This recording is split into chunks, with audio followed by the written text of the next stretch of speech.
sommes de retour pour Rendez-vous Matin avec mon invité ce matin, Christine Marchand. Bonjour.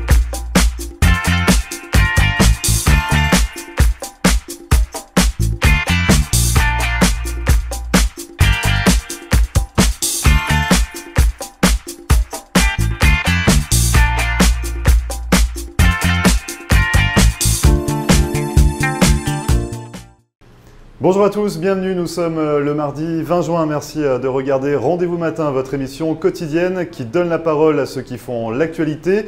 Au programme aujourd'hui, nous allons détailler les résultats des élections législatives en France avec Romain Pasquier qui est directeur de recherche au CNRS et professeur de sciences politiques à Sciences Po Rennes. Et puis en seconde partie, on change littéralement de sujet. On va parler dégustation de vin avec Eric Portella qui est distributeur et importateur de vin sur le territoire américain. On en reparle dans un instant. Ne bougez pas, Rendez-vous Matin revient juste après ça.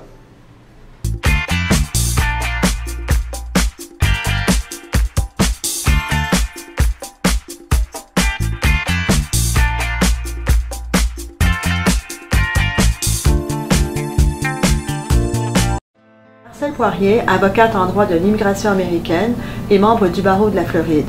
Ma vocation est de conseiller mes clients et de protéger vos intérêts afin que vous soyez en mesure de réaliser votre rêve américain qui est toujours bien vrai et réel aujourd'hui. Surtout, n'oubliez jamais qu'un mauvais conseil légal peut vous coûter votre futur et celui de votre famille. N'hésitez pas à nous contacter par téléphone ou sur mon site internet à marcelpoirier.com et nous serons très heureux, mon staff et moi-même, de répondre à vos questions et de vous recevoir au cabinet, j'espère très bientôt.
Merci de regarder Rendez-vous Matin et aujourd'hui on s'intéresse aux résultats de l'élection législative en France avec des chiffres records et pour en parler, Romain Pasquier. Bonjour Romain. Bonjour.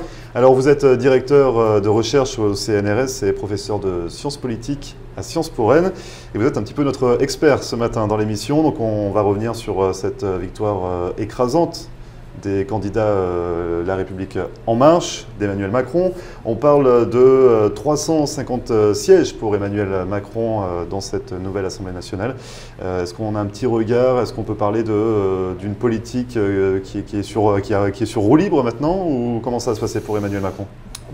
Disons que ça y est, il a sa majorité absolue. On s'inquiétait que les législatives ne lui donnent pas les coups des franches pour avoir un gouvernement à sa main. Ça va être le cas. Avec 350 députés macronistes, il va pouvoir mettre en œuvre son programme.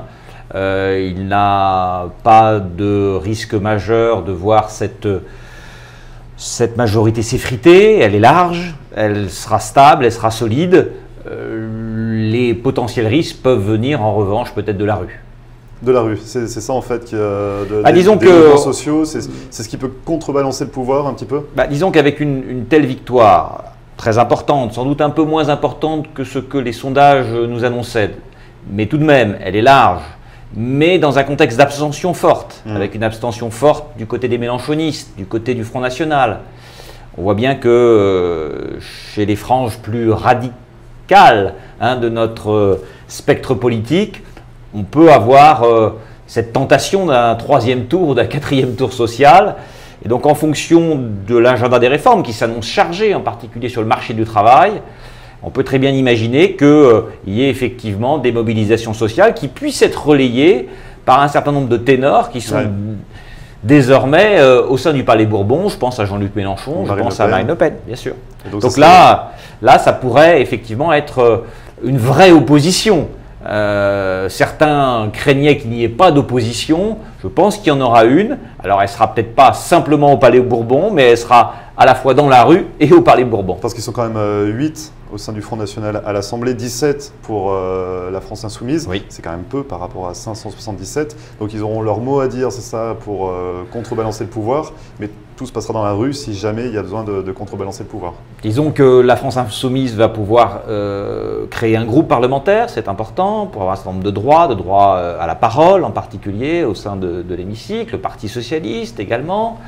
La droite parlementaire. Donc il y a tous les ingrédients, on va dire, d'une opposition politique classique. Simplement, ils ne sont pas très nombreux. Donc il va falloir qu'ils s'appuient, s'ils veulent peser, sur d'autres scènes d'action politique, d'action sociale. Et donc, effectivement, on peut imaginer qu'autour de cette réforme du marché du travail, il y ait une tentation, il y ait une tentative d'articuler mouvement social dans la rue et, on va dire, fonction tribunicienne de Jean-Luc Mélenchon ou de Marine Le Pen au Palais Bourbon. Donc il y a eu beaucoup de records dans cette élection législative. On parle de 75% de l'Assemblée nationale renouvelée, ce qui est un record. Et on parle également de l'abstention. Donc vous l'avez évoqué un petit peu en début de parcours. L'abstention, 57% et quelques. C'est également un record pour cette élection. Qu'est-ce qu'il faut en retenir ? C'est du jamais vu sous la Ve République, qu'on ait effectivement 57% d'abstention, 43% de participation. Donc qu'est-ce que ça veut dire? Ça veut dire que véritablement les élections législatives sont étouffées par les élections présidentielles. À partir du moment où on a un vainqueur pour les élections présidentielles, eh bien ceux qui ont perdu se disent autant aller à la pêche. La messe est dite. Donc, on voit bien que les élections législatives, dans la roue immédiate des élections présidentielles, ont bien du mal à vivre et surtout à être un moment d'enrichissement démocratique. C'est plutôt une confirmation de l'élection présidentielle. Une confirmation. Bon. Une confirmation. De ce mouvement en marche. Voilà, on avait eu des débats, vous vous en souvenez. Est-ce qu'on a un risque de cohabitation, par exemple? Est-ce que la droite ou la France Insoumise ne vont-elles pas essayer de jouer une partie pour empêcher Macron d'avoir une majorité absolue? Il n'en est rien du tout. Donc finalement, c'est une confirmation, c'est-à-dire qu'on l'a vu déjà en 2012 et on l'avait vu en 2007. Depuis qu'on a le quinquennat et les élections législatives qui suivent immédiatement les élections présidentielles, eh bien l'électorat vient confirmer, mais plutôt dans un climat d'abstention, mais vient confirmer la majorité politique qui s'est dégagée lors de l'élection présidentielle. Et dans cette majorité à l'Assemblée nationale, il y a quand même de nouvelles têtes. Oui. 429. Oui. Ce qui est assez énorme également. Et des gens qui n'ont pas forcément un long parcours politique. Non, vous l'avez dit, ça c'est complètement inédit. Et ça, d'une certaine manière, le pari d'En Marche est réussi, le renouvellement politique. 75% de têtes nouvelles, 223 députés EES, donc c'est-à-dire des femmes, plus de 38% de femmes élues députées. C'est du jamais vu sous la Ve République. Alors, il y a de la fraîcheur, de la société civile qui arrive, très clairement. Il y a aussi de l'inexpérience qui arrive, parce que, voilà, faire la loi, voter des budgets, travailler en commission, ça ne s'invente pas. Ça suppose un certain nombre de compétences qu'il va falloir acquérir progressivement. On peut imaginer quelques couacs quand même au coin du bois au début. Il faudra véritablement que le ministre chargé des relations avec le Parlement et le président du groupe En Marche travaillent main dans la main pour éviter le moins de couacs possible avec de jeunes députés sans doute pressés d'en découdre. Oui. Donc on ne parle pas d'inexpérience pour notre cas, on va parler de la première circonscription d'Amérique du Nord, en ce qui nous concerne. On ne va pas évoquer le terme d'inexpérience pour Roland Lescure, mais c'est une personnalité qui débarque en politique finalement. Oui. Donc ça nous concerne totalement, pour nous qui vivons dans cette première circonscription. Oui, beaucoup des Français de l'étranger sont des novices, sont des novices, et en particulier Roland Lescure. Bon, Roland Lescure, il a quand même une expérience institutionnelle, polytechnicien, il a travaillé à la Caisse des dépôts et consignations, c'est quand même la banque de l'État, donc il a une expérience des ors et des pratiques de la République, mais il est quand même novice dans le fonctionnement parlementaire, comment rédiger un amendement. Parce que finalement, il prend la place de Frédéric Lefebvre, qui avait été ministre. Oui, qui avait été porte-parole, secrétaire d'État, qui avait une expérience politique plus marquée. Mais concernant Roland Lescure, je ne suis pas très inquiet sur sa capacité d'adaptation, vu les fonctions qu'il a pu exercer auparavant. On l'a vu, d'autres députés qui, là, véritablement, viennent de professions très éloignées de celui de parlementaire. Donc il y a un temps d'adaptation nécessaire, un temps de formation nécessaire. La formation sera-t-elle suffisante? Les députés n'ont pas d'obligation de formation. Pour certains, je pense que ce serait une bonne idée. Et finalement, Roland Lescure ou d'autres nouvelles têtes comme ça au sein de cette Assemblée, c'est un petit peu également l'image du renouvellement souhaité par Emmanuel Macron, de cette vague En Marche. Oui, complètement. Je crois que c'était un des slogans d'En Marche. Ils voulaient pour moitié de la société civile et pour moitié des femmes. Bon, ils ont pratiquement rempli leur pari de profond renouvellement. Après, il y a des choses importantes aussi qui vont arriver. Qui va être président de l'Assemblée nationale? Qui va présider les groupes politiques? Qui vont présider les commissions importantes, comme la commission des lois, par exemple? Ce sont ces figures-là qu'il va falloir bien choisir pour que véritablement le travail parlementaire et le travail gouvernemental convergent et soient efficaces dans les semaines et les mois à venir. Donc il y a encore de nombreux dossiers à suivre pour voir comment tout ça se met en marche finalement. Merci beaucoup Romain Pasquier d'être venu sur notre plateau, nous donner votre éclairage sur cette élection législative. Merci beaucoup. Merci. Et nous on se retrouve juste après ça, ne bougez pas.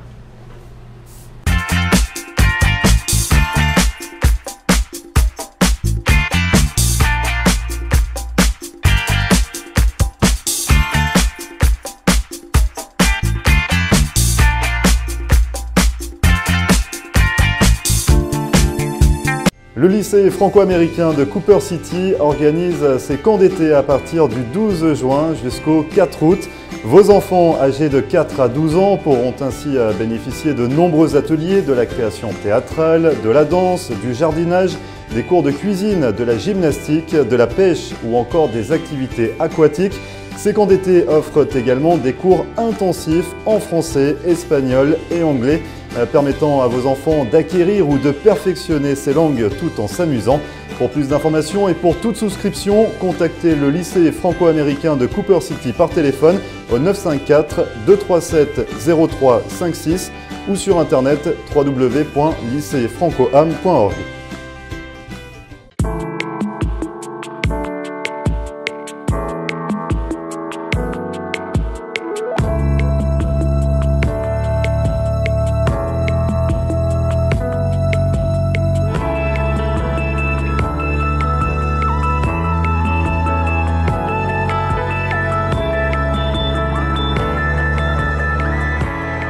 Le mouvement des Caisses des Jardins a été la première institution québécoise à s'établir en Floride, et ce, dès 1992. Vous pouvez compter sur nos 4 succursales et vous avez accès sans frais à plus de 1000 guichets Presto. Desjardins Bank offre un service bancaire mobile et le dépôt de chèques via téléphone intelligent. Quels que soient vos besoins, Desjardins Bank peut vous aider à réaliser vos projets en Floride. Faire affaire avec Desjardins Bank en français, c'est simple et rassurant. En Floride, le luxueux yacht Lady G vous accompagne dans tous vos événements privés et corporate. D'une capacité de 80 personnes à quai, une gastronomie préparée par un chef privé avec une formule dînatoire, d'excellents produits frais, du champagne et des vins français. À bord, salon détente autour d'un fauteuil massant et de ses parfums aromatiques et diverses animations comme du sabrage de champagne dans le jacuzzi à débordement, sans oublier l'ambiance assurée sur la piste de danse. Pour tout renseignement, contactez Tony Gauthier par mail à eventpartymiami@yahoo.com ou par téléphone au 786 203 2858.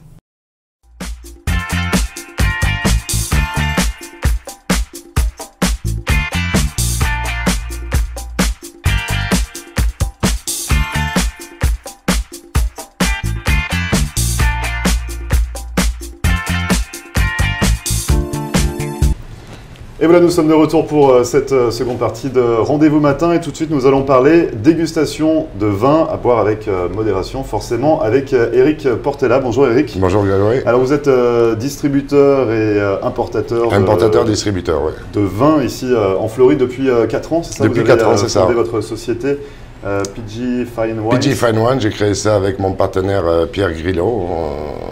Et puis voilà. Depuis 4 ans. Depuis 4 ans. D'où est venue l'idée finalement d'importer, distribuer du vin? En fait, on a travaillé pendant quelques années pour un autre distributeur. Ouais. Et puis l'envie nous a pris de créer notre entreprise et de se lancer dans ce challenge fabuleux. Et voilà quoi. Faut aimer le vin déjà à la base, je suppose. Faut aimer le vin. Moi, j'ai une formation, je viens de la grande distribution, donc j'ai plus ou moins été toute ma vie là-dedans. Mon partenaire vient d'un autre domaine, mais il s'est très bien intégré et voilà quoi. Et comment ça fonctionne finalement comment on arrive à implanter une société comme ça de distribution et d'importation? Toute la difficulté, c'est de trouver des clients, parce que le but, c'est de vendre, bien sûr. Mais étant donné que nous étions déjà dans le domaine, on avait déjà un portefeuille client relativement important. Moi, personnellement, j'avais pas mal de contacts en France avec des producteurs, etc., etc. Et en fait, on a réalisé qu'on avait tous les atouts pour pouvoir créer cette société et la faire démarrer très rapidement, quoi. Parce que le problème, parfois, c'est des gens importent du vin, mais ils n'ont pas de clients, donc c'est très long à lancer, quoi. Donc finalement, vous aviez les clients, vous aviez les producteurs. Voilà. On les sélectionne comment? Je suppose que le carnet d'adresses doit être renouvelé, ou vous travaillez historiquement avec certains Oui, on a des producteurs avec qui on travaille depuis le début. On essaie d'être assez fidèle avec nos producteurs parce que ça permet de créer une relation durable et intéressante pour tout le monde. Après, on est en permanence à la recherche de nouveaux vins. Et puis en fait, c'est surtout en fonction de la demande du marché, quoi. On essaye de coller au marché, ce que les restaurateurs, les hôteliers nous demandent, nous réclament. Et puis voilà, on essaye d'avoir la gamme la plus large possible pour pouvoir fournir à la demande. Oui. Et vous parlez justement de la demande des restaurateurs, des clients. Est-ce qu'il y a des cépages? Est-ce qu'il y a des choses, on peut parler d'une mode en fait dans les cépages Oui, par exemple, en ce moment, quand on prend le rosé de Provence, aux États-Unis, c'est un marché qui progresse de 30 à 40% par an, quoi. Ah oui. Donc c'est un marché en pleine évolution. Mais il n'y a pas que. Alors aux États-Unis, ils sont plus basés sur les cépages Cabernet, Merlot, Sauvignon, alors qu'en France, on va plus travailler sur des régions, Bordeaux, Cahors, Bourgogne, Champagne, etc. Et ça vient d'où ça finalement? Pour être honnête avec vous, je ne sais pas, c'est la culture américaine qui est faite différemment. Disons que les vins qui sont faits en Californie, ils sont référencés en cépage, donc il y a beaucoup de Cabernet, de Chardonnay. Et donc qu'est-ce qui marche, vous le disiez, qu'est-ce qui marche comme cépage ici aux États-Unis? Parce que finalement vous allez angler un petit peu votre importation dans ces cépages-là? Oui, absolument, mais les cépages dont je vous citais, mais pas que, mais ce sont des cépages très importants, les Américains connaissent. Mais on retrouve ces mêmes cépages dans nos vins en France. Quand on est en Bordeaux, il y a beaucoup de Merlot, un peu de Cabernet franc. Et en fonction des régions, on retrouve ces cépages, quoi. Il y a des années également, vous faites attention aux années? Oui, c'est très important, surtout par exemple 2015-2016, en Bordeaux, c'est une année exceptionnelle. Ouais. Cette année, ils ont eu la grêle, donc ils ont perdu au moins 40% de leur production. Ça ne va pas détériorer la qualité du produit, mais ça va limiter la quantité des vins. Donc faire monter les prix, quoi. Et au-delà de finalement la dégustation de chaque produit, il faut faire attention également à l'histoire, c'est ça? Oui, une histoire, les Américains sont très friands d'histoire, et donc chaque producteur a sa propre histoire.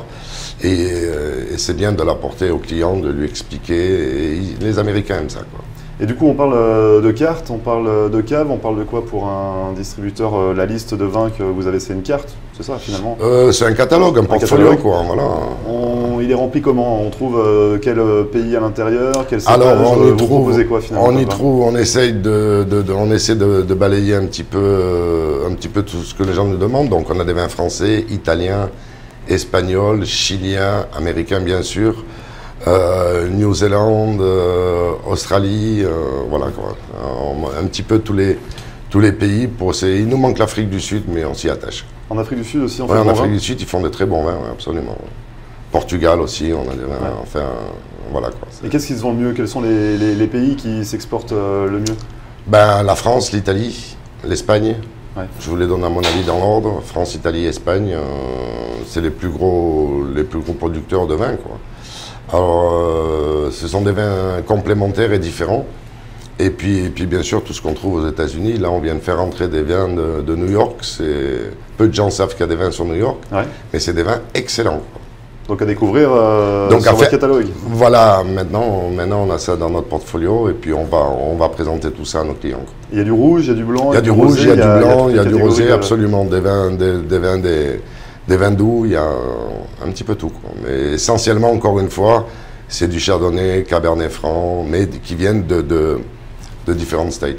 Vous les sélectionnez comment? Vous faites des dégustations à chaque fois? Oui, à chaque fois, bien sûr. Dans son catalogue. À chaque fois, on reçoit des échantillons et puis on teste ensemble avec mon partenaire et aussi notre équipe pour que chacun donne un petit peu son avis, quoi, nous dise ce qu'il en pense. Et puis à la finale, on prend la décision si on référence ces vins ou pas, quoi. Et est-ce que finalement il y a une ligne, est-ce qu'il y a un fil conducteur à suivre pour intégrer, est-ce que votre catalogue il est vraiment dans une ligne conductrice ou c'est un petit peu, on trouve un petit peu de tout, c'est varié? On essaie d'y mettre de tout pour que les gens puissent justement trouver de tout, avoir une grande variété, mais bon, comme je disais, il y a toujours les principaux qu'il ne faut pas rater, quoi. Les cépages, Cabernet, Merlot, etc., etc. Et qu'est-ce qui peut vous contacter finalement? Est-ce que vous travaillez avec des hôtels, des restaurants, vous travaillez avec des particuliers, ça se passe comment? Alors nous n'avons pas le droit de vendre aux particuliers, nous sommes autorisés à vendre uniquement à des gens qui ont une licence. Et donc on a une équipe de commerciaux aussi, dans l'ensemble de la Floride, du moins de nord d'Orlando, Tampa, jusqu'au sud de la Floride. On espère monter plus haut sur la Floride, découvrir l'ensemble de la Floride très, très rapidement. Et puis voilà, donc nos représentants tournent en clientèle, les restaurateurs, les hôtels, les country clubs, les supermarchés certains, ou des petites chaînes. On n'est pas encore avec les grosses chaînes, mais ça viendra peut-être un jour. Donc vous essayez de faire rentrer vos bouteilles en fait dans ces établissements? Voilà, absolument. Le but c'est de vendre le produit, de le faire connaître, et que l'avantage c'est un produit consommable, donc c'est des commandes qui sont renouvelées toutes les semaines, et c'est la beauté du métier, quoi. Et quand on est français, il y a un avantage à travailler dans le vin? Ben, quand on est français et qu'on vend du vin français, oui, c'est certainement un avantage, mais on a des représentants d'un petit peu tout, des Spanish, des Italiens, des Américains, et on s'aperçoit que chacun est plus à l'aise à vendre.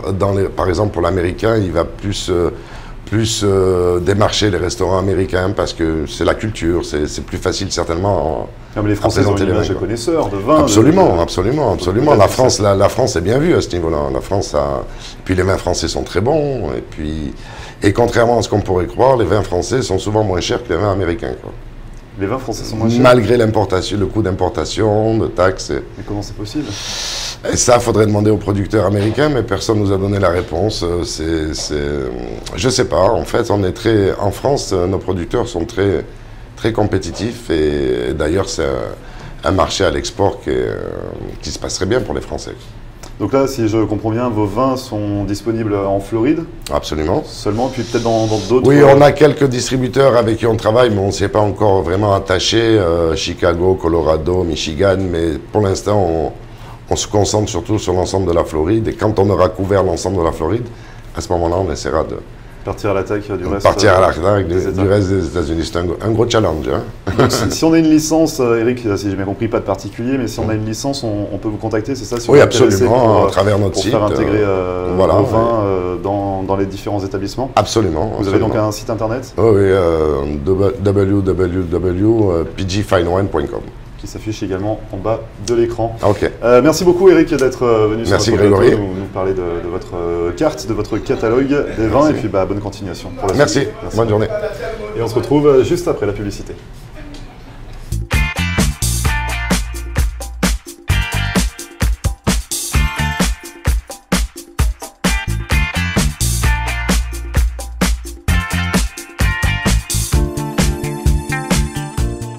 Le mouvement des Caisses Desjardins a été la première institution québécoise à s'établir en Floride, et ce, dès 1992.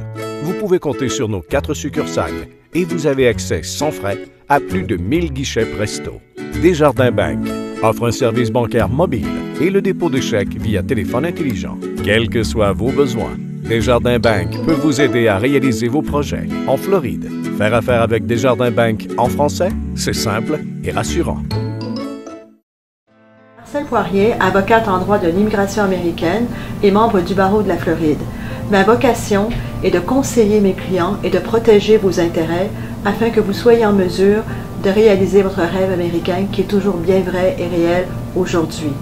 Surtout, n'oubliez jamais qu'un mauvais conseil légal peut vous coûter votre futur et celui de votre famille. N'hésitez pas à nous contacter par téléphone ou sur mon site internet à marcelpoirier.com et nous serons très heureux, mon staff et moi-même, de répondre à vos questions et de vous recevoir au cabinet, j'espère très bientôt.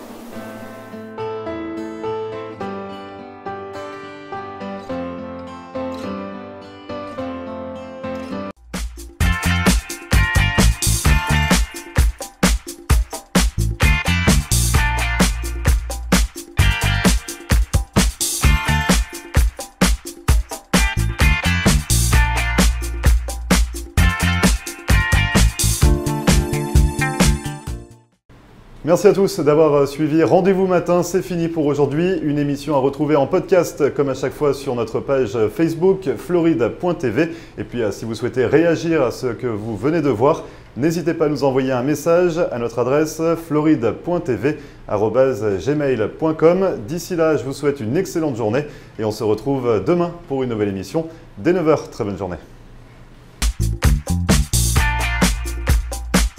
Et voilà, nous sommes de retour pour Rendez-vous Matin avec mon invité ce matin, Christine